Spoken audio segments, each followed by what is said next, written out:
Bonjour. Thank you. Cheers. Dear friend, I'm with the famous Chuck McMinn here at the Calistoga Depot.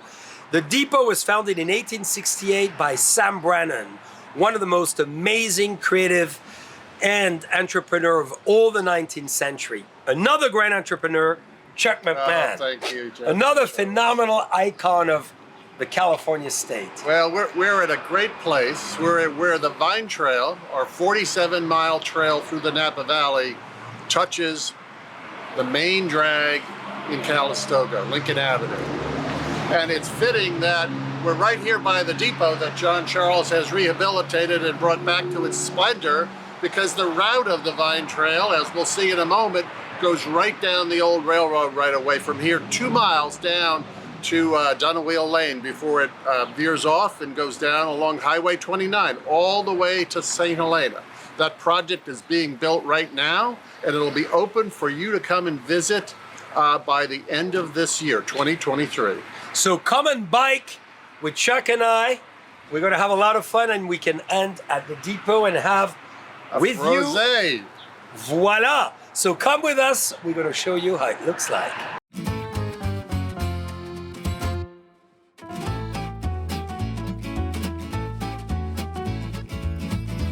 So Chuck, we are on the south end of the depot, and here is the Champs-Élysées. You're exactly right. And the reason it's straight for 2 miles is because it used to be the railroad tracks that those very cars that we saw rolled on into Calistoga. So you've built it with a historical sense as well. Oh, absolutely. You followed the exact track, that's it. The exact track all the way down from here to Dunawheel, from one end of Calistoga to the other. Amazing. And so guests can easily enjoy a bike, an electric bike, and how many miles again, the whole trail? The whole thing will go from here all the way down to the Vallejo Ferry Terminal, 47 miles. That's through amazing. all of the towns and cities of Napa, and down to end at the Vallejo Ferry Terminal. So, dear friends, Vallejo Ferry, we are in the bay. You can come from San Francisco on the ferry to Vallejo. You get on your bike, and you come all the way up here. Exactly. And you could stay, of course, not that we lack rooms in Calistoga overnight. So you rest your lovely legs and your calves, and you attack back the next day south. Pretty cool. It is pretty cool. And we've seen in the section that we've completed down between Yountville and Napa that there is over 8 times as many people using the connection between Yountville and Napa that then tried to ride a bike on the side of Highway 29. Over 520,000 people a year are using that section between Napa and Yountville, and I think the same is going to be true for this section that we're building from St. Helena here to Calistoga, another 10 miles that'll be done in the fall. God, I'd better train.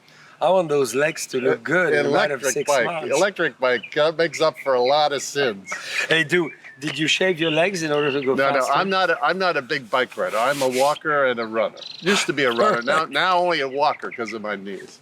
Well, but this is our month of movement. Our locomotion, our big fundraiser for the year for the Vine Trail, and we have over 80 teams and over 500 people that are running or biking and walking. And this is May the 7th, and I've already walked 83 miles this month. Wow, well done. Thank you. And what's the goal for the month? The goal is to raise $500,000 for the Vine Trail. And the reason that we need to raise this money is that we contribute 20 cents of every dollar that is required to build the trail through philanthropy, through donations, through generous donors who want to see this great capability arise in Napa Valley. And we'll tell you in a few seconds how. But we come with our bike up here, and then what happens? Where do we put our bike? Good question. Because it's one thing to have a bike, but you don't want to go and taste wine or go into the depot or into anywhere with the bike. Yes. So is there anything? Yes, well, you and I know that you have been so generous in helping us to put a Vine Trail rest stop right here behind the railroad cars. Shall we show our friends? Yes, we can show right exactly where it's going to be. So the Vine Trail rest stop that accompanies this great depot will be right behind this railroad car. We only have one about every 5 miles up and down the Vine Trail route, and you have so generously given us the space and the financial support to be able to put an iconic Vine Trail rest stop right here. So, dear friends, if you're a charming lady, as many of you are, I promise that I will be at the rest stop massaging each of your legs to make sure that your muscles really relax a little bit. And Chuck will give you a glass of rosé. Rosé that we can get from the depot. So we hope you're coming. How would you suggest that our friends contribute to this amazing endeavor? You have a great opportunity if you're watching this to be able to be part of this very historic depot and the historic Vine Trail shelter that's right outside. Around each shelter, there's a place for only 160 footprints. And that footprint you can leave next to the depot in perpetuity. And those footprints come in a number of different varieties. Which is very cool. When you think about footprint, dear friends, who would not want to be on the Avenue of the Stars in Los Angeles? Right. Who would not want to be on the Champs-Élysées forever? Who would not want to be next to King Charles III on St. Paul Cathedral or Westminster? We all would, right? So you have your place, you have your opportunity to be with us and posterity right here in Calistoga. Yes. So how do we get them? Well, there's three standard ways to do it, and I'm going to let Jean-Charles talk about one very special way. But around our rest stops, 2 lines of text, 40 characters each, on a silver footprint, $1,000. On a footprint with your logo or your picture or your QR code or whatever you want, $2,500. If you want a gold footprint with a logo, $5,000. And Jean-Charles has a very special offer for you. Dear friends, there's dollars. And remember, this is times of the gold rush. So the gold is very important, but if you like red, like I do, imagine a pair of Louboutins is a few $1,000s anyhow. So you multiply it by 5 for 10K. 10K, you have your red lipstick footprint right here in Calistoga forever. So if you want to be noticed, if you want to be really someone, if you want us to love you forever, if we want to get our affection and the forever commitment to Napa Valley, you commit to a humble 10K. 10K for a red footprint. I think it's only fair. You have 2 feet, typically, most of us. So it's only 5K per foot. Right, exactly. Right? Cheers. Another thing about the donation, no matter what the level, is that that donation will be leveraged $3 for every $1 that you put up, because your $1 lets us apply for state and federal grants that are 3 times the value of your donation. So you get a lot of leverage immediately on your investment. And remember, it's a one-time investment. There's only 160 of these footprints, and they'll be here along with the trail for 100 years. So dear friends, we hope we could count on you, because we know many of you come and visit, and this is how the great America gets built, by the contribution of every one of us, and by every one of us contributing to this amazing valley, which we want to summarize it, is the most historical, the most phenomenal. And remember, California is what really made the United States a whole country. As Jefferson said, one ocean to the other. And this is where most of the innovation were done. And now we're going to go for a few questions to Chuck, because talking about an innovator, an entrepreneur, he's one of the most amazing men that makes Napa Valley what it is. And you'll understand why in 2 seconds. Thank you, Jean-Charles. So we are in the depot, dear friends. Can you believe this is the epicenter of distillation? This is where it happened with Sam Brannan in 1868. But we are with another incredible man. So Sam Brannan was the first millionaire of California, and we have one of the first billionaires of California. And Chuck has had an incredible life in high-tech Silicon Valley and fell in love with wine. So I'd love for him to tell us, how did that happen? Because quite amazing. You were at the wine auction, I understand, right? Yes. So, but way before that, we moved to California in 1978, and I was very fortunate to be at the very beginning of some of the high-tech revolution. I was the product manager for the microprocessor that was in the first IBM PC in 1981. And I've been there, I've been in startups, I was in the venture capital business funding startups, and then I funded 3 companies. And I've always loved to start with something small or a blank piece of paper and turn it into something bigger.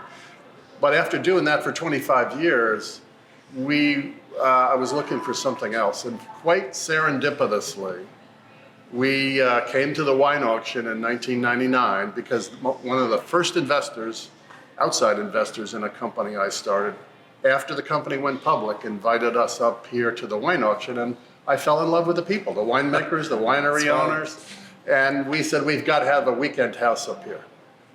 6 months later. That's when trouble starts. 6 months later, with only 2 weeks of thought, we went from looking for a weekend house to having an accepted offer on Vineyard 29. Amazing. And so we didn't know we were going to be in the wine business until 2 weeks before we bought the property. But it was so serendipitous, so right. It was a startup. It wasn't in the wine business. It was a very famous property started by Tom Payne and Teresa Norton. So it had a historic feel. The grapes were planted by David Abreu, and they came from cuttings from Dick and Ann Grace's vineyard. So it was the pedigree was just spectacular. And my wife and I said, we can be up here full time. And after 25 years in Silicon Valley, it's so wonderful to have been here now for another 23 years. So tell us more about the estate, Vineyard 29, the wines, and what should people expect as they enjoy them? Because, dear friends, we're at the depot at the Oakville Grocery. We're very fortunate to be able to have an allocation from Chuck of Vineyard 29, which we adore the wines. Thank you for being a customer. No, it's a pleasure. So Vineyard 29 is located at 2929 Highway 29, which is just north of this town of St. Helena, and on the Vine Trail route, by the way. And that was the original vineyard and the original brand that we bought, a 500-case winery. And then in the same year, we bought the Aida Vineyard in 2000, which is 2 miles up the road. And in fact, the Vine Trail goes through the Aida Vineyard Avenue.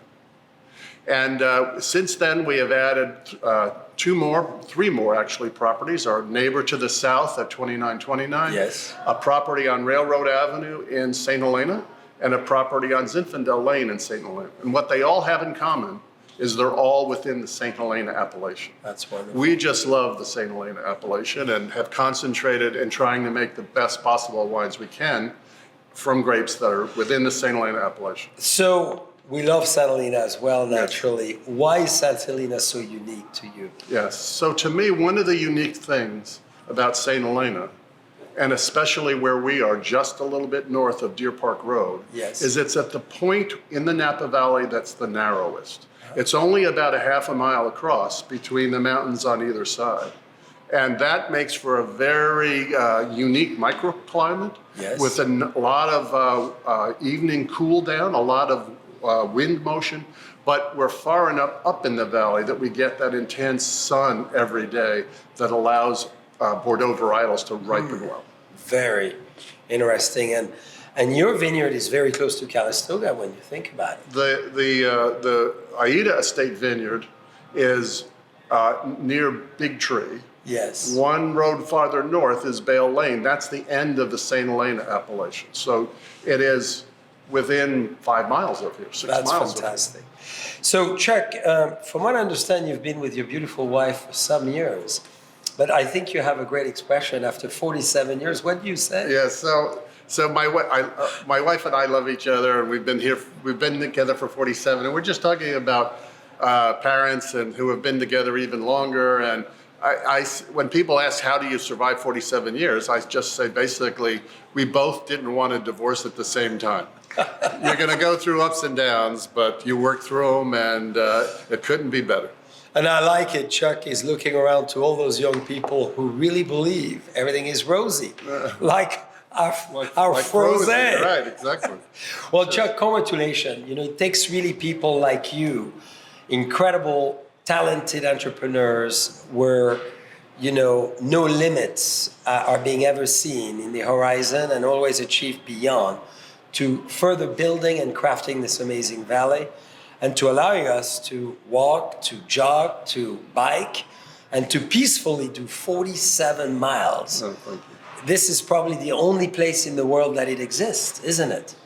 It will be one of the longest trails through wine country in the world. Certainly in the U.S. wine country. Well, so Chuck, not only congratulations, but thank you for all what you're doing. And dear friends, thank you already to all what you're doing, because we could see many of you in the chat are saying, I want to donate 100, 1 million, 2 million. Don't be excessive. Remember, you have 2 legs. 2 times 10 is 20,000. Right. So do one for you, one for your significant other. But we're counting on you and to walk the steps of the Vine Trail and to celebrate with you this amazing achievement, the end of the Vine Trail, the ultimate moment. Thank you. Thank you, Jean-Charles, Thank you. for being a great partner. Thank you to you.